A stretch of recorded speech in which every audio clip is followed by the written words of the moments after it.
13, 14. Large est la porte, spacieux est le chemin qui mène à la perdition, et nombreux sont ceux qui y entrent.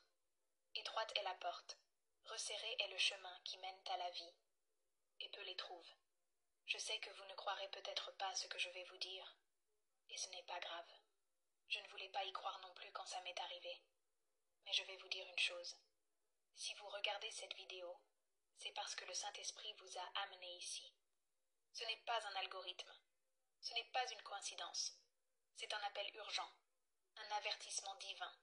Car ce que j'ai vu a tout changé. Et je suis ici par obéissance. Par obéissance à une voix qui criait en moi pendant que le monde dormait. Avertissez mon Église.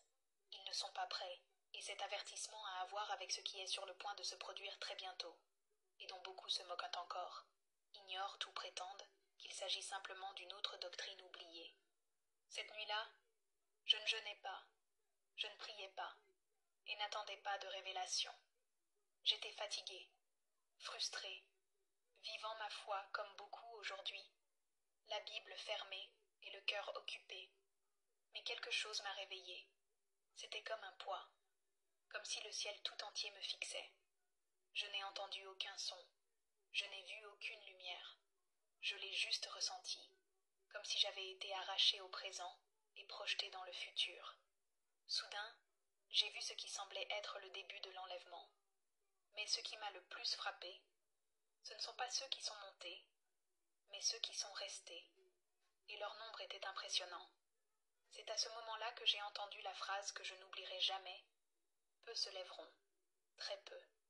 Et puis, comme un écho venu d'en haut, une autre voix déclara « Seuls 3% seront prêts ce jour-là ». Je me figeai. Mon esprit essaya de discuter. Mon âme se mit à pleurer. Parce que je comprenais. La plupart de ceux qui se disent chrétiens ne monteront pas. Non pas par manque de Bible, mais par manque d'obéissance, par manque de peur, parce qu'ils vivaient comme s'ils avaient le temps, comme si l'enlèvement n'était qu'une légende racontée dans une secte de jeunes. J'ai vu des églises pleines le dimanche, et vides au ciel. J'ai vu des responsables prêcher avec éloquence, mais le cœur perdu. J'ai vu des jeunes chanter et vides au ciel. J'ai vu des responsables prêcher avec éloquence, mais le cœur perdu. J'ai vu des jeunes chanter, enthousiastes, puis retourner au péché, comme si de rien n'était. Et au milieu de tout cela, Jésus m'a montré quelque chose de terrifiant.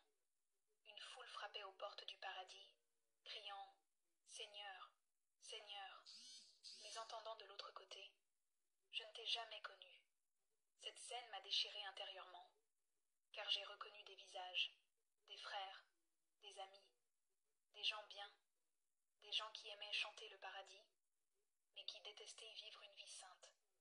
Et puis, la confrontation la plus dure est arrivée, parce que dans cette foule, j'étais là aussi. C'est vrai, moi qui croyais être debout, moi qui publiais des versets, moi qui disais gloire à Dieu à chaque culte, moi qui dirigeais le culte, qui donnais des conseils spirituels, mais j'avais laissé la parole devenir un ornement, non une épée.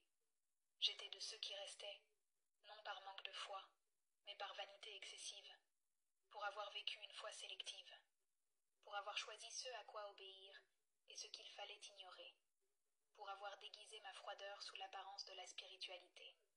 À ce moment-là, le Saint-Esprit m'a parlé comme jamais auparavant.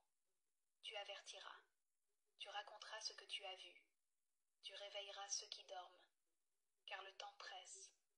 J'ai grimacé, j'ai pleuré, j'ai imploré le pardon, et on m'a confié une mission,